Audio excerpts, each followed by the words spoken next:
লেখক সুশান্ত মিশ্রর অধিকার বোধ। মৌদি, হায়দ্রাবাদে সরস্বতী পুজো হয় না? মৌ বলল, প্রবাসে 3টে বাঙালি পরিবার থাকলে একটা সরস্বতী পুজো হয়, আর 5টা থাকলে 2টো। সকালে পুজো আর বিকেলের দিকে একটু আধটু গান বাজনাও হয়। ইয়াং ছেলে মেয়েরা ঝাড়ি মারতে আর ফুচকা খেতে আসে। যদি যেতে চাস তাহলে অফিস থেকে একটু তাড়াতাড়ি কাটতে হবে। সোমা বলল, আমি আজ 5:30টার আগে বেরোতে পারবো না। বেশ তো, 6টার সময় হাইটেক সিটির মেট্রো স্টেশনে চলে আয়। আমাকে আবার 10টার আগে বাড়ি ফিরতে হবে। নতুন ম্যানেজারের জন্য একটা প্রেজেন্টেশন বানাতে হবে। আমির পেটের পুজো মণ্ডপে পৌঁছতে পৌঁছতে 7টা বেজে গেল। গেটের মুখে দেখে একটা জায়গায় অনেক লোকজন জমায়েত হয়েছে। পা চালিয়ে মৌ একটু এগিয়ে গিয়ে দেখলো একটা লম্বা একমুখ দাড়িওয়ালা ছেলে গপাগপ ফুচকা খাচ্ছে, আর সবাই চিৎকার করে তাকে আরও খাবার জন্য উৎসাহ দিচ্ছে। মৌয়ের কানে এলো 50, 51, 52। ততক্ষণে সোমাও এগিয়ে এসেছে। খবর নিয়ে জানতে পারলো ফুচকা খাওয়ার কম্পিটিশন চলছে, নাকি সব বছরই হয়। এবারে কোত্থেকে একটা নতুন ছেলে এসে এখানের পুরনো চ্যাম্পিয়নদের সামনে টেক্কা দিচ্ছে। ছেলেটাকে আপাদমস্তক ভালো করে দেখে মৌ থমকে দাঁড়িয়ে গেল। রবিন নয় তো? টিফিন চোর পেটুক রবিন যদি ফুচকা খাওয়া কম্পিটিশনে জেতে তাহলে অবাক হবার কোনো কারণ নেই। সোমা মৌয়ের দিকে তাকিয়ে বলল, ছেলেটা বেশ নাদুস নুদুস, আদারওয়াইজ ভেরি হ্যান্ডসাম, তাই না?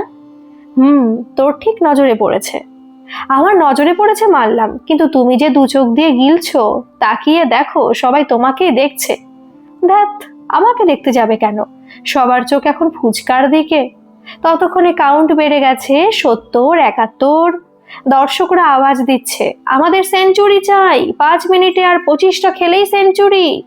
ছেলেটা গোগ্রাসে গিলছে আর মৌ একদৃষ্টে তাকে দেখছে। ফোলা ফোলা গাল, গোল গোল কৌতূহলী চোখগুলো একদম রবিনের মতো। কাউন্টডাউন শুরু হয়েছে। 3 মিনিট, 2 মিনিট, 1 মিনিট। এ যেন T20 ক্রিকেট ম্যাচ। শেষ পর্যন্ত সেঞ্চুরি আর হলো না, তবে 10 মিনিটে 95খানা ফুচকা খাওয়ার এক নতুন রেকর্ড হলো। সবাই হই হই করে নতুন চ্যাম্পিয়নকে কংগ্রাচুলেট করলো। সোমা বলল, মৌদি, ছোকরার সাথে আলাপ করবে নাকি? মৌ বলল, কি করে? কি করে আবার, লোকে যেমন করে করে। গিয়ে বলবো, কংগ্রাচুলেশনস, আমার দিদি আপনার প্রেমে পড়েছে। দয়া করে যদি আপনার ফোন নাম্বারটা শেয়ার করেন তাহলে খুব খুশি হব। মৌ বলে, তুই না যা তা, সবকিছুতে ইয়ার্কি। ইয়ার্কিটা কে করছে, আমি না তুমি? এরপর থেকে সঙ্গে একটা আয়না রেখো আর নিজের মুখটা মাঝে মাঝে দেখো। ছেলেটা যেমন গোগ্রাসে ফুচকা গিলছিল, তুমি তেমনি করে ওকে গিলছিলে। আমার চোখকে ফাঁকি দেওয়া অত সোজা নয়। ধরা পড়ে মৌ স্বীকার করলো, জানিস তো, মুখটা খুব চেনা চেনা লাগছে। খালি মনে হচ্ছে এ রবিন না হয়ে যায় না। তুই জিজ্ঞেস করে আসতে পারবি? সোমা বলল, কেন পারবো না? কি খাওয়াবে বলো? মৌ বলল, কি খাবি বল? মাসের শেষ বড়জোর 2 প্লেট ফুচকা খাওয়াতে পারি। সোমা বলল, মাত্র 10টা ফুচকা, নর্থ অর্থ। মৌ বলল, তাহলে কি খাবি বল? সোমা বলল, আজ তো বিরিয়ানি খাবই, তুমি খাওয়ালে আরো ভালো। সরস্বতী পুজোর দিন বিরিয়ানি? মাকে বললে এক চাটি লাগাতো। তুমি তো আর মা নও, তোমার কাছে আবদার করতেই পারি। আচ্ছা চল, বিরিয়ানি সই। That sounds very interesting. কিপটে মৌদি এক কথায় বিরিয়ানি খাওয়াতে রাজি হয়ে গেল। বলি, ছেলেটাকে শুনি, পুরনো বয়ফ্রেন্ড? তোর অত কথায় কাজ কি? বিরিয়ানি খাওয়া বললাম তো। আচ্ছা বেশ, যদি ওর নাম রবিন হয় তাহলে আইটিসি কাকাটিয়া হোটেলে বিরিয়ানি খাওয়াতে হবে। আর যদি না হয় তাহলে প্যারাডাইসের বিরিয়ানি হলেও চলবে। ডিল? তুই না বড্ড বার্গেন করিস। আগে খোঁজ নে, তারপরে দেখা যাবে। সোমা গটগট করে সোজা এগিয়ে গিয়ে বলল, কংগ্রাচুলেশনস রবিনদা, সত্যি ফুচকা খাওয়া কাকে বলে আপনি দেখিয়ে দিলেন। ছেলেটা যেন ভূত দেখার মতো চমকে উঠল। থ্যাংক ইউ, কিন্তু আমার নাম রবিন এ কথা আপনাকে কে বলল? কেন, রবিন আপনার নাম নয়? রবিন আমার একেবারে ছোটবেলার নাম। এখানে কারোর জানার কথা নয়। ভাবছি আপনি জানলেন কি করে? সে যথাসময় জানানো হবে। আপাতত আমি ধরে নিচ্ছি আপনার নাম রবিন, তাই তো? প্লিজ হ্যাঁ বলুন। হ্যাঁ বললে আজ কাকাটিয়া হোটেলে মাটন বিরিয়ানি পাক্কা। মানেটা ঠিক বুঝলাম না। ততক্ষণে মৌ এগিয়ে এসেছে। রবিন মানে আপনি শ্রীরামপুরের রবিন তো? রবিন একবার মৌকে দেখে, একবার সোমাকে। বলল হ্যাঁ, কিন্তু আপনাদের ঠিক চিনতে পারছি না। মৌ বলল ও মা, তুই আমাকে এখনো চিনতে পারিসনি? রবিন বলল পেরেছি পেরেছি মনে হচ্ছে, কিন্তু হিসেবে মিলছে না। তুই তো মৌ নাকি? বেশ বাটকুল গোলু গোলু ছিলি, এত লম্বা স্লিম হলে কি করে? মৌ কপট রাগ দেখিয়ে বলল মোটেই না, আমি কোনো কালেই বেটে ছিলাম না। তুই কিন্তু একটুও পাল্টাসনি, আগের মতোই পেটুক আছিস। রবিন সোমার দিকে তাকিয়ে বলল মৌকে চিনলাম, কিন্তু আপনাকে ঠিক চিনতে পারছি না। সোনালি নয়, আবার অনিন্দিতাও না। সোমা নিজেই নিজেকে ইন্ট্রোডিউস করে বলল ঠিক কথা, সোনালি বা অনিন্দিতা কোনোটাই না। আমি সোমা, মৌদির বন্ধু, বোন ও ফ্ল্যাটমেট। চলুন এবার সবাই মিলে ফুর্তি করে কাকাটিয়া হোটেলে গিয়ে মাটন বিরিয়ানি খাই, মৌদি খাওয়াবে বলেছে। রবিন বলল ইস, আগে বলবেন তো, তাহলে এতগুলো ফুচকা খেতাম না। মৌয়ের দিকে তাকিয়ে বলল তুই কবে থেকে হায়দ্রাবাদে? What a pleasant surprise.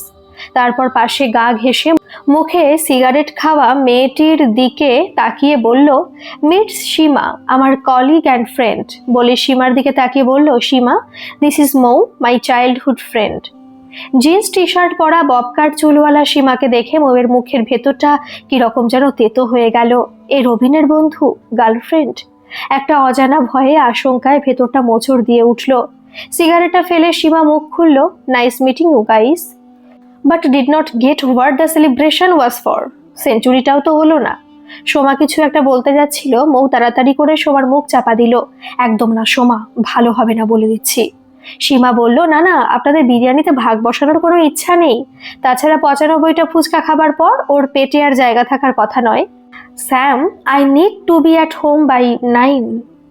মনে আছে, চল এখানে কিছু খেয়ে নিয়ে তারপর তোকে বাড়ি পৌঁছে দেব।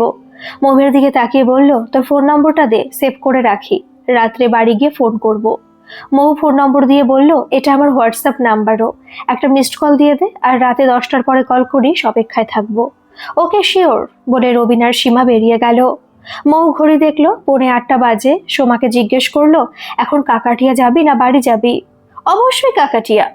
প্রমিস ভুলতে মানুষের সময় লাগে না, তাছাড়া তোমার মনটা আজ ফুরফুরে আছে। একটাই কনসেশন করতে পারি, কাকাটিয়া না গিয়ে বাড়ির পাশের হার্ট কাপ ক্যাফেতেও যেতে পারি। একই খরচে 2টো বিয়ারও হয়ে যাবে। তাছাড়া তোমাকে আবার 10টার মধ্যে বাড়ি পৌঁছতে হবে। বয়ফ্রেন্ডের কল নিশ্চয়ই রাস্তা থেকে ধরবে না। আবার ফাজলামি, এক কাজ করি, চল একটা উবের নিয়ে নি।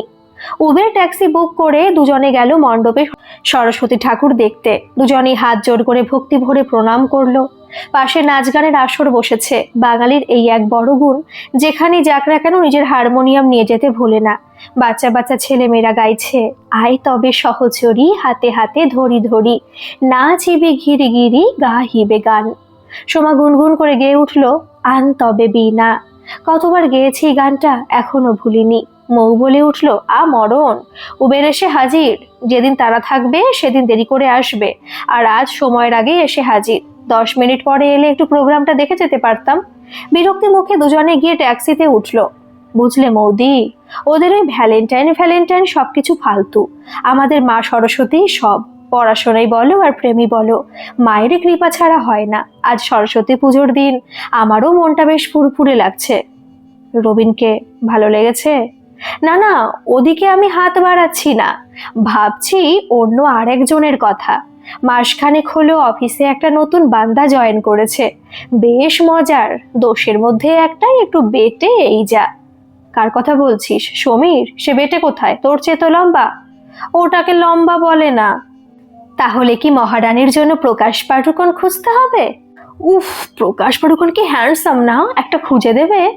একটু থেমে বলল না গো, সেসব স্বপ্ন আমি দেখি না, তবে ছেলেরা কমপক্ষে 5.5 ফুট না হলে বেটে লাগে, আদারওয়াইজ ঠিক আছে। একটু থেমে বলল বেটে তবু চলবে, ভুঁড়িওয়ালা মোটু একদম না। নিজের কথায় নিজেই খানিকটা হেসে ফেলে। সোমা বলে রবিনের কথা বলো, একেবারে শিশুকালের বয়ফ্রেন্ড? বয়ফ্রেন্ড আবার কি? ছোটবেলার বন্ধু বলতে পারিস, সেই প্রাইমারি স্কুলের বন্ধু। জানিস তো, খুব পেটুক ছিল, দেখছি এখনো সেরকমই আছে। প্রাইমারি স্কুলে রবিন কম টিফিন চুরি করে খায়নি, আর চুরি করতো বলে মেয়েরা ওকে বেশি পছন্দ করতো। মেয়েদের মধ্যে কম্পিটিশন চলতো, রবিন যেন তাদের টিফিন চুরি করে। বুঝলি, এই মেয়ে জাতটা না ভগবানের এক অদ্ভুত সৃষ্টি। সোমা বলে, কম্পিটিশনে তোমার পজিশন নিশ্চয়ই ওপরের দিকেই ছিল। তা ছিল, শুধু ওপরের দিকে না, সবচেয়ে ওপরে।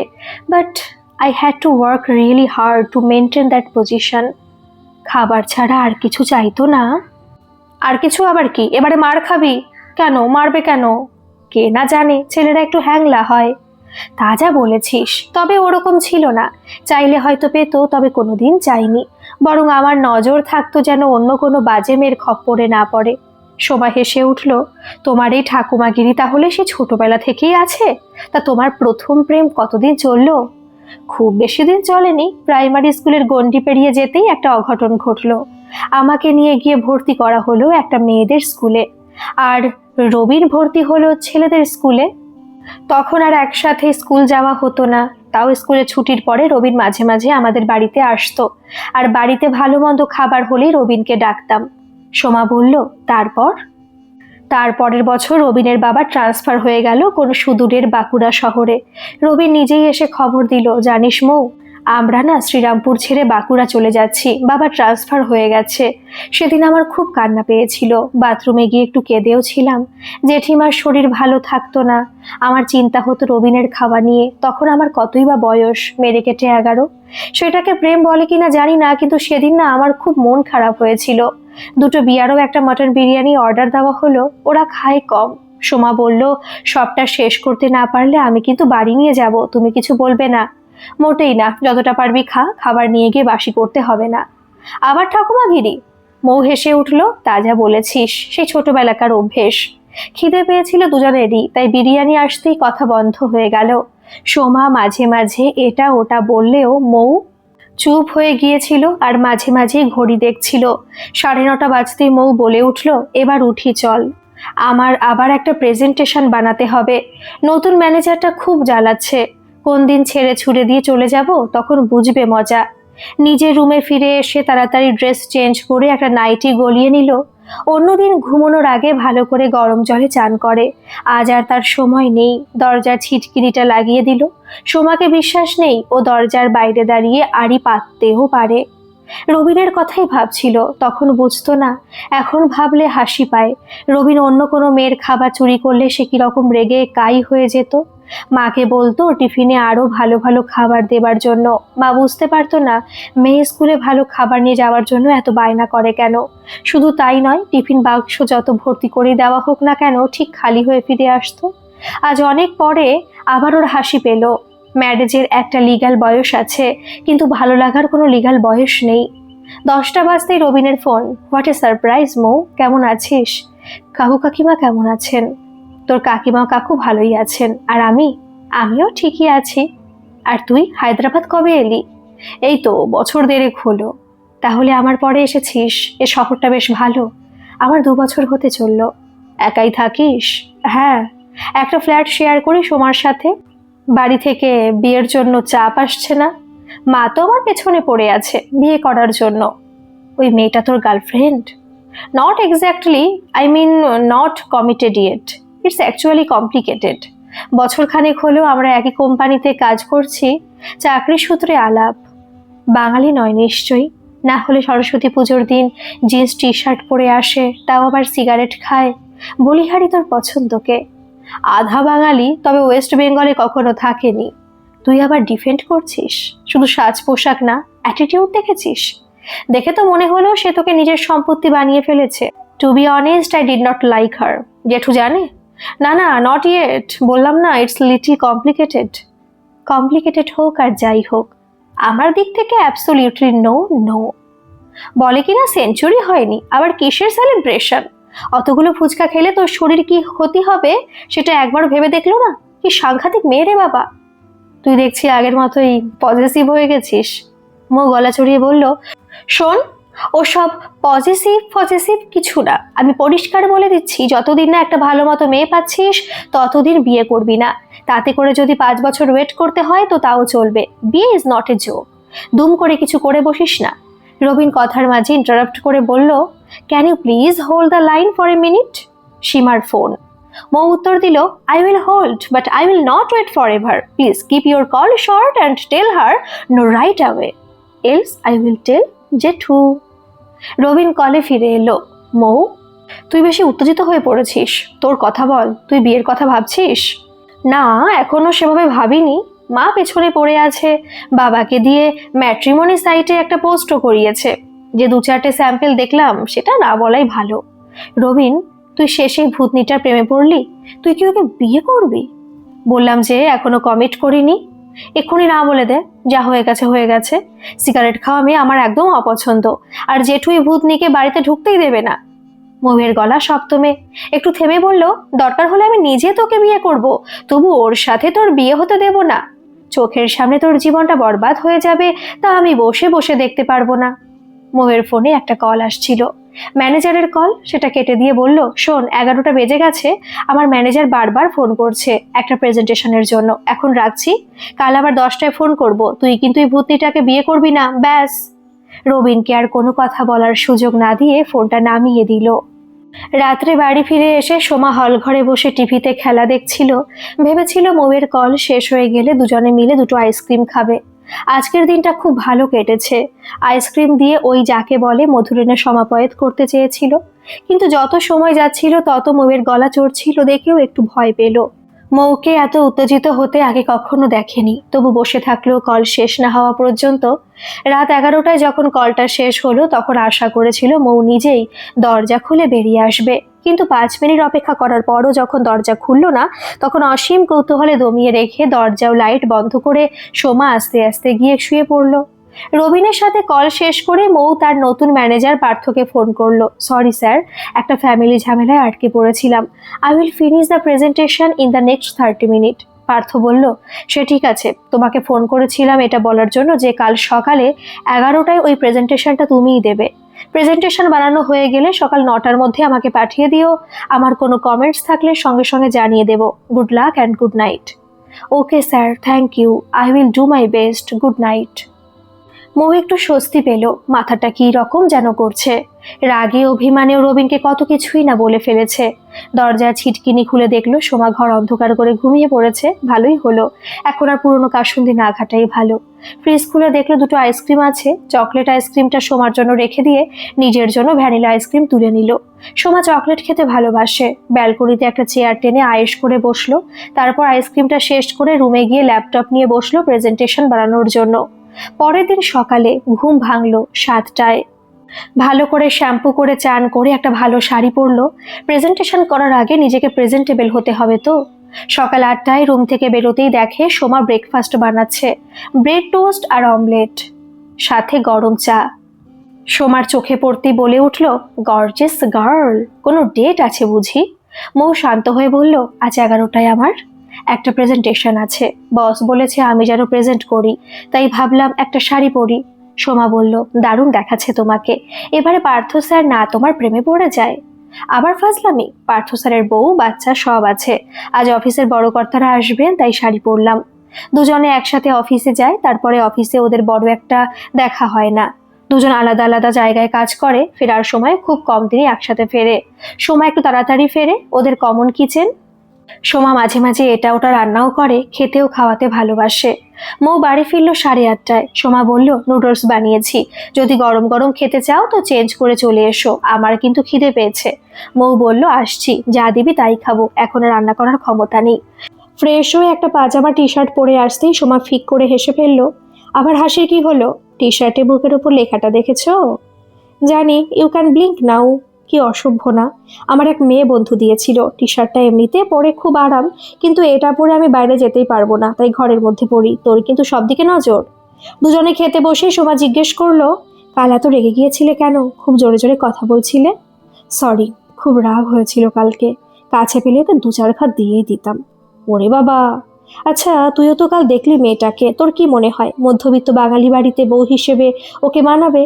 রবিন ওর মধ্যে কি দেখলো ভগবান জানে। আমি জেঠু জেঠিমাকে খুব ভালো করে চিনি, ওদের সাথে একটুও খাপ খাবে না। আমি রবিনকে বলে দিয়েছি কালই যেন ওকে না বলে দেয়। রবিন কি বলল? বললো এখনো বিয়েতে কমিট করেনি, তবে in relationship with her. Physical relationship? I mean, are they living together? সেসব কিছু বললো না, শুধু বললো ইটস এ বিট কমপ্লিকেটেড। তার মানে গন্ডগোল আছে। আচ্ছা, রবিন যদি ওকে ভালোবেসে থাকে তাহলে তোমার আমার তো বলার কিছু নেই, unless you are still in love with him. শোন, আমি ওকে আর ওর বাড়ির লোকেদের সে ছোটবেলা থেকেই চিনি। আমি ওদের ভালো মন্দ বুঝবো না? সে না হয় তুমি বুঝবে, কিন্তু রবিন তো এখন আর সন্দেশ খেকো ছোট খোকা নয়। তার তো এখন নিজস্ব ভালো মন্দ বোঝার বয়স হয়েছে। সেটা হলে তো আমি বেঁচেই যেতাম। আচ্ছা তুই বল, সরস্বতী পুজোর দিনে কোনো বাঙালি মেয়েকে দেখেছিস জিন্স টি শার্ট পরে সিগারেট খেতে? এই তো তার পছন্দের ছিরি। আমি বলে দিয়েছি যেন কালকেই না বলে দেয়। রবিন কি বলল? বলার কি আছে, কাল কথা শেষ হয়নি, আজ রাত 10টায় কল করবে বলেছে। তা 10টা বাজতে তো আর বেশি বাকি নেই। কিন্তু তুমি ঠিক কি চাইছো বুঝতে পারলাম না। আমি আবার কি চাইবো? ও আমার ছোটবেলার বন্ধু, তোর ভাষায় ছোটবেলার প্রেমিকও বলতে পারিস। আমি চাই না ওর জীবনটা বরবাদ হয়ে যাক। আমি আর কিছু চাই না। একটা কথা জিজ্ঞেস করতে পারি? মৌ বলল, হ্যাঁ নিশ্চয়ই। তুমি কি ওকে বিয়ে করতে চাইছো? না না, আমার সাথে তোর যোগাযোগও ছিল না। আমি ওকে বিয়ে করার কথা ভাবিনি, যদিও কাল রাগের মাথায় বলে ফেলেছিলাম দরকার হলে আমি বিয়ে করব, তবু যেন ওই ভূতনিকে বিয়ে না করে। হে ভগবান, তুমি এটা বলেছো? রাগের মাথায় বলে ফেলেছিলাম, আই ডিড নট মিন ইট। হলে কিন্তু মন্দ হতো না, তোমার সাথে দারুণ মানাবে। আবার ফাজলামি। মৌয়ের ফোনটা বেজে উঠতে মৌ উঠে গিয়ে নিজের ঘরে চলে গেল। রবিনের ফোন। বলল, তোর সাথে আমার কয়েকটা কথা আছে, বেশি সময় নেব না। বল। সরি, কাল আমি রাগ সামলাতে না পেরে অনেক কিছু বলে ফেলেছি। আশা করি তুই কিছু মনে করিসনি। তুই আমার খুব উপকার করেছিস। কাল সারা রাত আমি ঘুমোতে পারিনি জানিস। সরি। তুই সীমাকে না বলেছিস? না, সীমার সাথে তারপর আর কথা হয়নি। ওকে বলেছি রাত 10টায় ফোন করব। ভাবলাম তার আগে তোর সাথে কতগুলো কথা সেরে নি। কি কথা? তোর মনে আছে কিনা জানি না, তোকে আমরা মাঝে মাঝে ঠাকুমা বলে রাগাতাম। কাল যখন দেখা হলো তখন খুব খুশি হয়েছিলাম, যদিও ভাবিনি তুই এখনো আমার ওপর ঠাকুমাগিরি করতে চাইবি। আজ আমার 28 বছর বয়স হয়েছে। আমি কাকে বিয়ে করব বা করব না সে দায়িত্ব তো আমার। তাই বলে তোর ওপর আমার কোনো অধিকার নেই? অধিকারটা কিসের বলতে পারিস? ছোটবেলায় সন্দেশ খাওয়ানোর অধিকার? যদি বলি ভালোবাসার অধিকার। এককালে ভালোবাসার মানে না জেনেও তো ভালোবাসতাম। তাহলে তো আমাকেও বলতে হয় যে মেয়েটা আমাকে এখন ভালোবাসে, তার অধিকারের কথাটাও তো আমাকে ভাবতে হবে। সিগারেট খেলে বা জিন্স পরলে বুঝি ভালোবাসা যায় না? রবিন, আমার কথা বাদ দে। জেঠু জেঠিমার কথাও ভাববি না? মা মারা গেছেন 3 বছর হলো, তুই তো খবরও রাখিসনি। ও সরি, জানতাম না। আর জেঠু? না, বাবাকে এখনো জানাইনি। সীমার বাড়িতে রাজি হলেই জানাবো। কিন্তু রবিন, তুই আর একবার ভেবে দেখ, ওদের লাইফস্টাইল কালচার আমাদের চেয়ে অনেক আলাদা। তুই চাস না তোর ছেলেমেয়েরা বাঙালি হোক? দেখ, যদি মেয়ে দেখে শুনে অ্যারেঞ্জড ম্যারেজ করতাম তাহলে হয়তো বাঙালি মেয়ে বিয়ে করতাম। তোকে তো বললাম we are in a relationship. সেটাকে ছেড়ে চলে যাব শুধু বাঙালি নয় বলে? ওর বাবা মা রাজি না হলে হয়তো বিয়েটা নাও হতে পারে, কিন্তু সেক্ষেত্রেও আমার জন্য তোকে বসে থাকতে হবে না। সোজাসুজি বলে দেওয়াই ভালো, তোকে বিয়ে করার কোনো ইচ্ছে আমার আগেও ছিল না, এখনও নেই। জানি ছোটবেলার অনেক সুখস্মৃতি জড়িয়ে আছে, সেগুলো ভুলতে চাই না। তুই চাইলে যোগাযোগ থাকবে, আর মোস্ট লাইকলি আমি সীমাকেই বিয়ে করব। এই ডিসিশনটা জানানোর জন্যই তোকে ফোন করেছিলাম। আজ রাখছি। রবিন ফোনটা নামিয়ে দিতেই মৌ চেয়ারটা ধরে কোনোক্রমে বিছানায় বসে পড়ল। নিজের ইচ্ছের বিরুদ্ধে চোখ দুটো জলে ভরে এলো।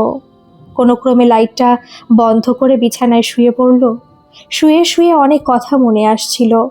রবিনের জন্য ছোটবেলায় কি না করেছে, চুরি করেছে, টিচারদের কাছে মিথ্যে কথা বলেছে, অন্য সব মেয়েদের সাথে ঝগড়া করেছে, সব রকমের ঝামেলা থেকে আগলে রেখেছে। সেই রবিনের ওপর তার কোনো অধিকার নেই। নিজেকে খুব বোকা মনে হলো। সত্যিই তো, কাল রাত্রে কেন সে এত সব বাজে কথা বলতে গেল? কিসের অধিকার বোধ নিয়ে তার এত অহংকার হয়েছিল? আসলে কখনো ভেবে দেখেনি যে ভালোবাসার কোনো অধিকার নেই। একটা চাপা কান্না মুখ দিয়ে বেরিয়ে আসতে চাইছিল। দরজায় একটা টোকা মারার শব্দ হলো। সোমা ডাকছে, মৌদি তুমি কাঁদছো? দরজাটা একটিবার খোলো। মৌ বলল, না রে, আমি এখন একটু ঘুমোতে চাই। বালিশে মুখ দিয়ে ফুপিয়ে ফুপিয়ে কাঁদতে কাঁদতে কখন যেন ঘুমিয়ে পড়ল। প্রেমের আর কোনো অধিকার না থাক, কান্নার অধিকারটা কেউ ছিনিয়ে নিতে পারবে না।